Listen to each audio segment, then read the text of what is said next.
left to right. Russell Westbrook. You love the Philadelphia Eagles. Let me get a hell yeah! What's up, everybody? What's going on? It is Deibs, Mr. Crockpot on Twitter. Welcome to Party on Broad. Joining us today is the Jack Connell. Follow him on Twitter at Jack Connell TPL. What's up, man? Nothing much, very interesting first couple of days of free agency. A lot of moves not expected. Tom Brady leaving, DeAndre Hopkins getting traded, Stefon Diggs getting traded. Everything's kind of just getting thrown into the wind. It's just whatever happens, happens, and it's ready to talk about on the Eagles part of things. Yeah, so that's a really good way to start off, because my first reaction with this, it's, free agency hasn't even started yet. And I'm thinking, watching all these moves happen during the day, has the NFL free agency caught up with NBA free agency? I think the NBA sets the bar with free agency. It's always crazy. This has been pretty wild, man. What's your thoughts on that? I think the NBA is a lot more like moves that make sense. Players that have room to be moved get moved, but there's a lot of drama and it's always expected. Whatever happens, usually is a lot of build up around it. All this came out of nowhere. There was one or two tweets about DeAndre Hopkins maybe getting traded, and then out of nowhere got traded in a very lopsided deal. And then you see Tom Brady. It's I feel like he'll probably stay, and then going to Tampa Bay. I thought he was going to LA. I think LA is a much better fit. I feel like it's closer to his home, better offensive targets. It made a lot more sense. He has a studio out in LA, but it's kind of shocking to see him go to Tampa Bay. The last pass that Tom Brady threw as a member of the New England Patriots was a pick six. Just crazy times, man. Between the coronavirus, Tom Brady, I can't comprehend Tom Brady in a Bucs uniform, man. I can't. But on tap for today, we're going to talk about and grade. We're going to overreact. That's what we do. Free agency hasn't started yet, but we're going to grade it anyway.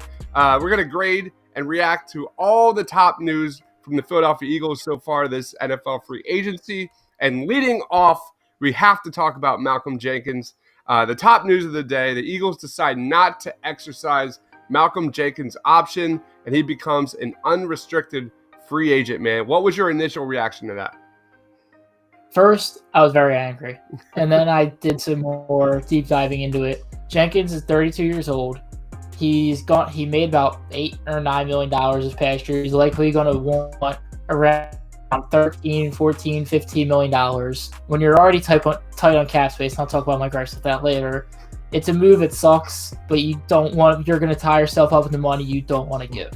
You would want a 1-year deal, but he's going to want a multi-year deal. And I think 76ers fans know very well. I'm not saying Al Horford and Malcolm Jenkins need to player, but just tying up money in an older player initially into a contract for several years is not always the best idea. So, I love Malcolm. I hate to see him go. Great time here. Never really did anything bad. Never really missed a game or anything. He wants what you can't provide here in Philadelphia financially, and I never really blame a player for wanting money. That's the one thing I never will get mad at a player for is wanting more money. But you pretty much nailed it. We're pretty much on the same page here. I gotta lead off with Howie Roseman turning into the Danny Ainge of the NFL was not something my body was ready for. When I first saw this, I was actually impressed with Howie. He's got some balls, man. The fact that you let this guy walk. This isn't Brian Dawkins. Let's start off. The emotions, the feelings of he does not have the same attachment as a guy like Brian Dawkins in an Eagles uniform, but it's pretty damn close, man. Malcolm Jenkins is not only the voice of Philadelphia sports, man. This guy is the embodiment. This guy is the spirit of the Philadelphia Eagles. And it really comes down to, this is a business. Like you said, Jack, he's 32 years old. It's time to move on. The second I saw this news, I went back to Howie Roseman's press conference where he talked about we got to get younger, we got to inject youth on this team, and we got to look at all options on the table in terms of improving the team. And this is where I went to. I went to Malcolm Jenkins, man. 32 years old. He's going to get paid. The writing was on the wall. It sucks. Malcolm Jenkins, thank you. thank you. But the truth is, the writing was on the wall, and they had to move on. It sucks. But it's time to get younger. How would you grade this move, man? I give it a B+. Like you said, it kind of takes a lot of emotional will to part ways like this with such a player that goes beyond football aspects in Philadelphia. But overall, in a business aspect, it was the right move that needed to be made. I'm in the same boat. B+. This is one of those where like you have to detach yourself emotionally. You know, as much as we all bleed Eagles green here, because you have two grades. You have your emotional grade F. You have your football head, your football brain. It's a B+. You got to make that move, and he did it. And I just got to give him credit for it. The next big news of the day is the Eagles re-signed Jalen Mills to a 1-year deal, and they are going to move him to safety. What was your initial reaction to that? How would you grade it? So, I mean, a lot of people always talk about moving Mills to safety. Jalen Mills played safety at LSU. He's played the position in his youth, and that was a very good time in his career. Obviously, he was projected high pick before some issues came along. He was drafted in the 4th round. I'm interested to see. I mean, we talk about he plays, but he hasn't really played safety particularly much in a while. So I don't know. I mean, it looks like they're likely trying to slot him in as the safety with McCloud. They'll probably get a third one to rotate with Mills and McCloud, and I think that's likely an option there. I mean, it's not the worst. I mean, I expected him back on this exact contract. I tweeted, I said $5 million contract for Mills is likely, and that's what he got, a 1-year prove-it deal. So it'd be interesting to see what he brings to the table in his probably starting again to his prime of his career. Nailed it. Absolutely nailed it. I think we both nailed it. We did a podcast out an Eagles free agency primer just before this. We both kind of nailed this one. We saw the writing on the wall. Jim Schwartz loves him some Jalen Mills. We all know that. But listen, bringing in Jalen Mills as the number 1 strong safety is just as mind-boggling to everyone listening. I don't have expectations that Jalen Mills is going to be a starter next year. I think we all need to be a little patient. Let's see what happens. It's essentially a 1-year prove-it deal. Let's see what happens, what Howie Roseman does with the rest of free agency. I fully expect them to bring something in, bring another safety in that will be an upgrade over Jalen Mills. Listen, the Eagles love versatility. Jalen Mills offers that. Like you said, Jack, he played safety in college. He transitioned to cornerback in the NFL. This is a guy that could give you both. Why not? 1 year, team-friendly deal, doesn't hurt you. I give this like a B. What about you? I give it a B+. I mean, I think it's a move that you expect to happen. It's really not the worst. It's really not the most expensive. But, yeah. So I think he's worth that value. The Eagles are not done at safety. I think I'm sure Adam Schefter is going to drop some Schefter bombs during this podcast. I know it. I'd say it's going to happen. I think we're going to see a little more safety news. And speaking of safety, another Schefter bomb came today that the Eagles re-signed Rodney McLeod to a 2-year deal worth $12 million. To me, this was a bit of a surprise. What was your reaction to that? How would you grade it? I love it. I was giving A+. Probably the best move made in the offseason. McCloud's 29 years old. This move probably puts him in his last contract in Philadelphia, most likely, until he's 31 years old. Cheap. I mean, he's very solid for his value. He's very underrated. Probably the most underrated spot in the Philadelphia defense. He just brings everything to the table. You need a strong safety, and I'm really free safety, strong safety. But I think it was a great move. Very cheap option. I thought he was going to be commanding about $8 to $10 million per year. So getting it for $6 million, I think that's a great steal for Philly. Nailed it again. You know, after the Eagles let Jenkins walk and re-signed Jalen Mills to safety, man, part of me thought that Rodney McLeod was as good as gone. There was like a 2-hour span there where I thought I respected the move to let Jenkins walk, but part of me for 2 hours was like, dude, we're going to have 2 brand new safeties next year? That's crazy. And I actually had, going even further back, I had this one backwards, man. Personally, I thought they would extend Malcolm Jenkins, let McLeod walk. I was completely wrong with this. So here we are, you know, Rodney McLeod, he's a very underrated and underappreciated player for the Philadelphia Eagles, man. This deal is a bargain, $6 million for this player. Good move. like I said before, we're going to be playing the waiting game for that other safety spot the rest of the free agency. I think we're going to make another move there very soon in the near future. A+, man. This is a great signing. I could not agree with you more there, Jack. And then we get kind of the biggest surprise of free agency, and that is the Eagles signed Steelers defensive tackle, nose tackle, Javon Hargrave to a 3-year, $39 million contract. What was your reaction, man? I'm not a big fan. I mean, I've as Malcolm Jenkins moves, open up some more cap space. I've changed my stance slightly, but not much. You go into this offseason, defensive line, like Jim Schwartz likes his defensive line, but you got to think. You just lost Camille GrugierHill. You might have Nate Garrett, I think, is your only linebacker under contract right now in Philadelphia of any decentness.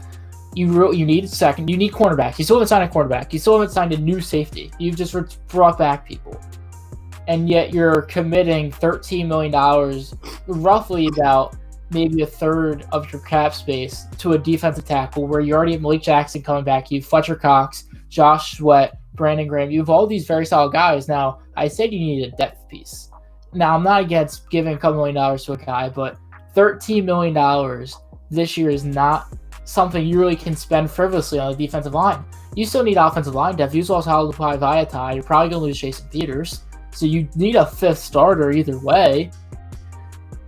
You need to make these moves, and you are losing all these guys. Defensive line's not what you need. I'm okay. Like Vinny Curry on a cheap contract, that's different. But you can't be.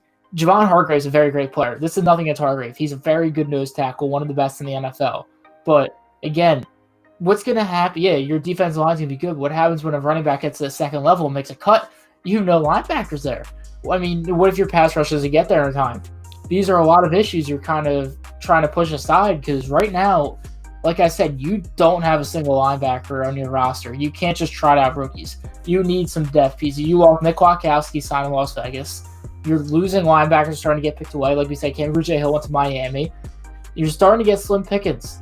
You need to dedicate that money. I mean, you're starting to lose some of your salary cap. You just lost $11 million more to McCloud and Mills. You're probably only about $16 million left. You need to figure this out. And I, again, don't like this move. I think he's going to be great. I think he's a good player. He's going to be good in Philadelphia, but you need to allocate your funds efficiently. Take an econ class. All right, so this is where we're going to disagree because I like this move. And I'll be honest, man, this was a move that came completely out of left field for me.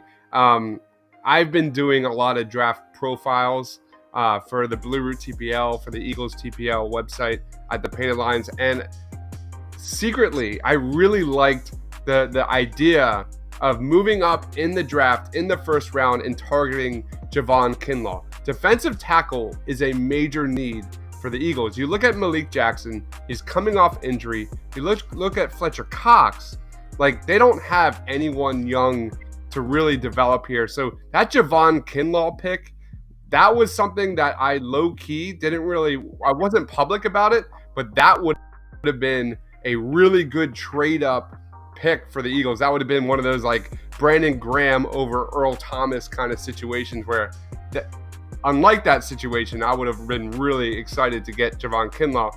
But I mean, I like it. It's everything starts up front. If you miss out on your top cornerback choice, how do you improve the defense? It is getting to the quarterback. And you look at the Eagles' history, they value talent on the defensive line. Jim Schwartz wants to get to the quarterback with a 4-man rush. And I think you're kind of underselling Javon Hargrave's ability to be a pass rusher. I think you're going to see a lot of versatility between Fletcher Cox, Malik Jackson, and Javon Hargrave being on that defensive line. I don't think you're going to see that. Well, the Eagles like to rotate a lot of those guys to begin with. And I'm going to go a little bit further, man. And I don't think this is going to go well with a lot of Eagles fans. But when I first heard this signing, do you know what my initial thought was? What's that? The Eagles are going to target a defensive end in the top 2 rounds of this year's draft. they're going to get an edge pass rusher, a defensive end, AJ Espinosa, something like that. That was my first take, is that they're going to go all in with the defensive line. They missed out on their top cornerback of choice. How do you address that? You don't even need elite cornerbacks in today's NFL, but you do need a pass rush. I am not a believer in Derek Barnett. I'm not a believer in the depth at the current position. Brandon Graham's getting long in the teeth. I think spending a top-notch draft pick on a elite pass rusher in this draft, I think it's only more likely now. Call me crazy. Again, I don't disagree with those two things. Like I said, I think he will be good. I think he will be a good player in Philadelphia. Those aren't the things I'm saying. I just think you need to allocate your free agency funds efficiently towards secondary, towards linebackers, and offensive line. I think those defensive line, yeah, you could use an upgrade. You could use that depth piece, but it's not more of a necessity than the other three I just stated. That's where like I said, I think, okay, going after one towards the draft, I get that. That's not, I think, like you said, the defensive line will be very good this year, but they're not going to stop every run at the line of scrimmage. They're not going to get every pass rush, and you have to be, if you're going to be screwed, like, you don't have a linebacker. You lost Nigel Bradham. You lost Camille GrugierHill, and you have brought in nobody. Yeah, it's a first day free agency, but a lot of the guys, Christian Kirksey, a lot of these guys are gone. Like Kwiatkowski, man. And look at the Oakland Raiders, man. They are stacking up at linebacker in free agency. It is definitely a position that's been neglected for way too long. Let's stay on that train, man. Let's talk about Camille. Camille Grugier-Hill signs with the Miami Dolphins on a 1-year deal. What was your reaction to that, man? Yeah, like I said, I hate it. I hate on the Philadelphia side of things. Now, the money terms aren't really specified yet. Miami was going in with like $80 million in cap space. They were going in to spend heavy. So I can see them, again, like the Malcolm Jenkins, getting your money. I get that. But if it's like a $5 or $6 million deal, I'm kind of mad at Philly. This guy was an integral special teamer for Philadelphia, and he was a returning linebacker piece, and he was a captain. You're missing one thing. You're missing something. What's that? We now need a backup kicker, man. But yeah, I mean, so far, I mean, it's just you lose a big integral piece of that. And granted, he wasn't the best linebacker, but he's a good depth piece. And like I said, he was a captain and a special teamer. And those are solid options for $5 million. Like, you need a linebacker, and he provided to be serviceable in his role when needed at linebacker. So losing him hurts. It does. I mean, he's going to be back with Jordan Howard in Miami. That'll be interesting. I expect to lose Howard. We'll talk about that more in a little bit, I assume. But it hurts losing him. It does. And really, I'm interested to see what the money is, because the details haven't really been specified yet. Yeah, I'm in the same boat, man. This is like the opposite of Hargrave. I wanted him back, man. This is a guy that flashed talent. He just couldn't stay healthy, and I think that's the biggest piece here, is that the Eagles need guys. That was another part of Howie's press conference after the season ended. They need to inject youth, and they need to inject guys that can stay healthy, and this just wasn't one of them. But this guy, let's be honest, he was a core special teams player for the Eagles, and the Eagles are really hurting at linebacker right now, man. It's not. They don't need to fill in one starting linebacker. They need to fill in at least 2 new starting linebackers moving forward, man. This was an F. I thought he was coming back, man. What about you? Yeah, I mean, I thought he was coming back. So again, I'll wait till the money details come out to make my full prediction on it. Because like I said, Miami had a lot of money to spend, and he could have gotten paid a lot more than he could have gotten in Philadelphia. And I don't want to. I'm not, like I said, I give him $5 million, so I'm not willing to really give him $8-10 million. And we could see maybe he gets at Miami or a large amount of money. So I don't really want to make a full prediction on that or assumption on that until we see the money in Miami. All right, let's talk about the other side of the field. Let's talk about Nate Sudfeld. The Eagles re-signed Nate Sudfeld to a 1-year deal. What was your reaction to that? How would you grade it? I expected it. I mean, not a bad move. You need a backup quarterback. I mean, Josh McCown's 40 years old. I'd like to see McCown back, but I don't think you're going to see him. And Sudfeld he was solid in preseason when Wentz got hurt and he had to step up. He did all right before McCloud had to go in. I mean, I don't think it's the worst. He's young. He's solid. He's developing well under Wentz. They get along pretty well. So I'm interested to see how he does. I mean, I think it's a good backup quarterback spot for Philly. Yeah, this is like one of those like C plus moves for me. Like Nate Sudfeld on a 1-year deal, only $500,000 is guaranteed. It is $3 million in incentives, so that's something. But this move doesn't break the bank. I expect them to bring in probably a veteran quarterback at some point. It boils down to this is a team-friendly deal. Perhaps they look at a developmental quarterback later on in the late rounds of the draft. We talked about that during the last pod. But obviously, continuity at quarterback in the locker room is a good thing, I think, with Carson Wentz. And I can't complain. It's one of those moves that I don't love it. I don't hate it. Sure, Nate Sudfeld, why don't you come back? Yeah, I mean, like I said, I think it's for. Did you see the money on it? Did we see how big the contract was? Yes, it's 1 year, $2 million. That's not bad. Not bad at all. No, it doesn't hurt you anyway. A backup quarterback for $2 million, whatever. Let's talk about Hassan Ridgeway. He is back on the Eagles to a 1-year deal. I love this move. We talked about this during the last pod, but adding depth at defensive tackle on the defensive line is just always a good move. The only thing I didn't like about this move, it wasn't a 3-year deal, because I would have loved to have Hassan Ridgeway locked in for depth moving forward. But anyway, the Eagles needed depth there. They were going to draft some sort of depth defensive tackle later in the rounds. We knew that. But Malik Jackson's coming off injury. You don't know where Brandon Graham's going to be at. Anytime you get a solid piece to add depth to on the defensive line is a good move. What about you? Yeah, cheap replaceable option. I mean, depth piece. That's the moves I want them to make on the defensive line. I like these cheap fill-in options, expendable young guys that can give you a couple snaps of decent serviceability for Fletcher Cox, Malik Jackson, and get back their energy. So, again, it's not a move I'm really upset about. I like it. It's a decent move. Gets you a depth piece, cheap. So I'm all for it. And then we go to the offensive side of the football. Big V signed with the Detroit Lions for 5 years, $50 million, man. What was your quick reaction to that? I was kind of surprised. I mean, I know we talked about Cleveland was one of the possible destinations for him. I mean, Detroit doesn't surprise me, but I didn't know it was one of the ones in discussion with him. It's a lot of money, a lot of guaranteed money, and I'm really happy for him. He deserves to go get paid. I thought about bringing him back, but he's one kind of the fringe tackles that are possibly getting a starting spot. So, I mean, you see Jack Conklin, you see a lot of these other guys going to get paid. So, I'm really happy for him. It'll be interesting to see how he goes forward with Matt Stafford, Matt Patricia, and the crew out there in Detroit. And I think it's a good long-term lockup for them at the tackle spot. Couldn't agree more, man. First thoughts was, dude, proud of you, man. Proud of you, Big V.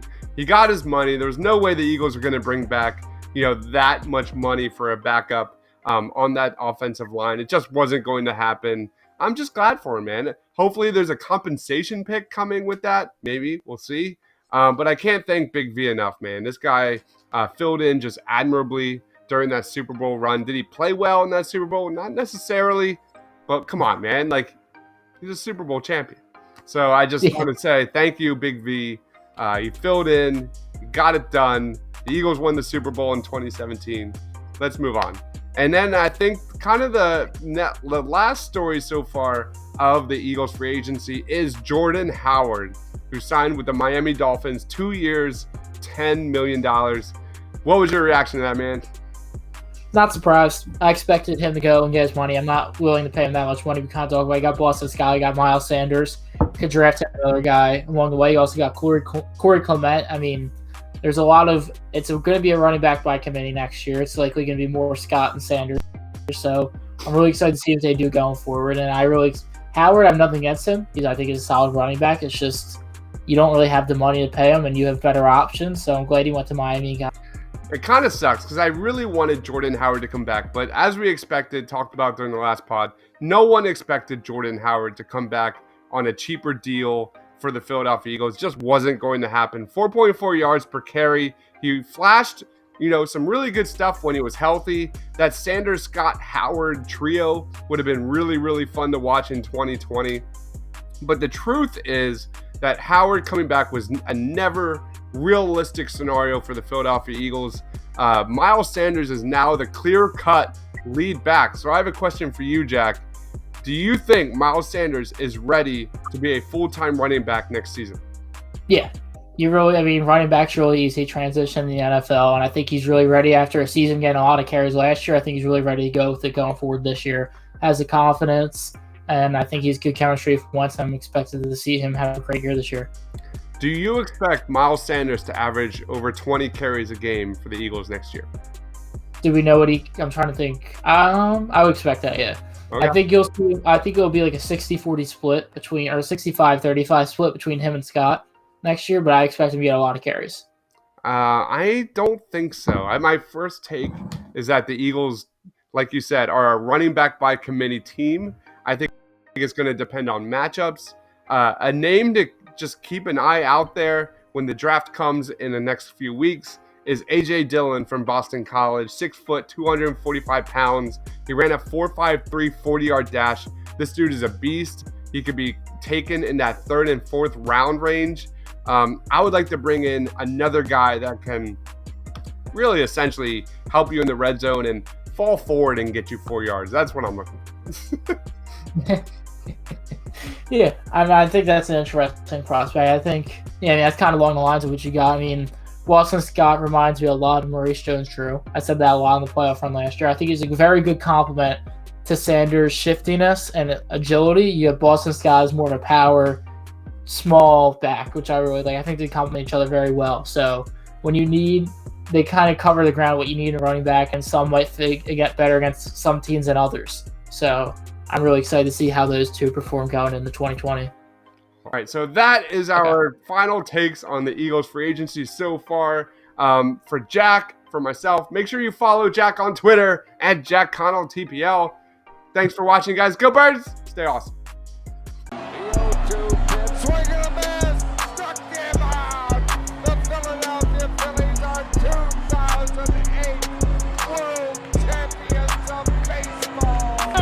Sixers win it! Wow!